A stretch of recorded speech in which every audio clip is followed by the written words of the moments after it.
on Tubi TV from 1979, Meatballs. And this is directed by Ivan Reitman. I'm not so sure if this is his first movie or not, may very well be. Starring Bill Murray. You may recognize one other face. Oh, Matt Craven. Played this guy Hardware. Anyways, Bill Murray plays, I think his name's Tripper, or Trip. I'm going to call him Trip. It's hard to believe Bill Murray's like 29 in this. Shit, make me feel terrible. I'm way younger looking, aren't I? So, he's the head guidance counselor at a camp. It's Camp North Star, I think. And they're getting ready for the summer. You get all these like 6 to 12-year-olds coming in. There's a few young counselors, and he sort of keeps the eye on them. There's this guy in charge, Mort, who doesn't have much of a character. He just sleeps, and they relocate his bed places. Maybe it's hanging in a tree. Maybe it's out on a lake. No big deal.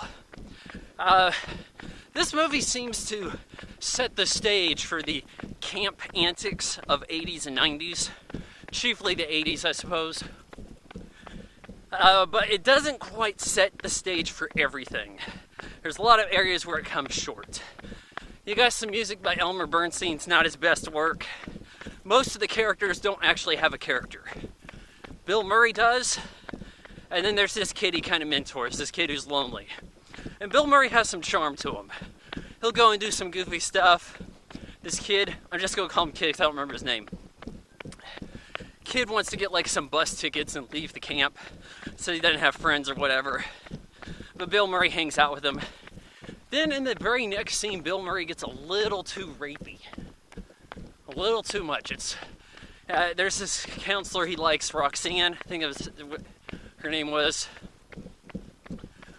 And he just like throws himself into her, and he pulls her against him, falls on the ground, keeps pulling her together, and he's like, oh help, she's attacking me. He was kind of having fun with it, but I can see a lot of people getting disturbed by that in today's hypersensitive culture.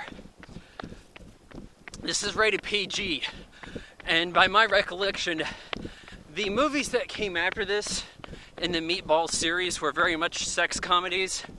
Particularly, I think Meatballs 4 with Corey Feldman, which I caught on USA like Up All Night years ago, like well over 20 years ago, and it was atrocious. But anyways, not a lot of great humor here. What humor there is largely going to be Bill Murray, I'm sure, ad-libbing. They have the contest with their rival camp, Camp Mohawk. Yeah, you always have to have a rival here, but there's not much built up. We don't know of any of the characters. This doesn't do as good of a job as Revenge of the Nerds with trading of pranks. We don't even know the names of anybody at Mohawk. We know that the kids stay there for $1,000 a week, which I'm assuming is about average now. I'm thinking, geez, that's really not bad. Oh, but that's a luxurious camp. Who do we have at the poor camp? A lot of white kids. I didn't see any minorities. This could have at least done a little bit something like the Bad News Bears, which was also PG. It tried to play up some racial humor and actually has some good laughs and was more adult than one would think. There's quite a few little double entendre sex jokes here and there, but very little comes of it. It's really quite sophomoric. And any scene that doesn't have Bill Murray in it just feels like fast forward, I would have liked to have seen some different races here. They're supposed to be the scruffy underdogs, right? How come you don't have a bunch of poor minorities, huh? Yeah, it says in Wikipedia that this is, Canadian movie? So, we don't have any blacks or Mexicans in Canada? Well, you couldn't just bring them up there for a summer? Why not? Oh, man, I've had a really bad run today, guys. I'm glad you bear with me, the three of you. So, overall, they managed to out-prank the other team. And the kid who has abilities in long-distance running is chiefly the anchor here, winning the big race at the end. And everybody feels good for him. And that's the end of the summer. Bill Murray has to mature a bit. He's going to have this gal Roxanne move in with him. So there's your two characters, the kid and Bill Murray's trip. Everything else, we have some gags here and there.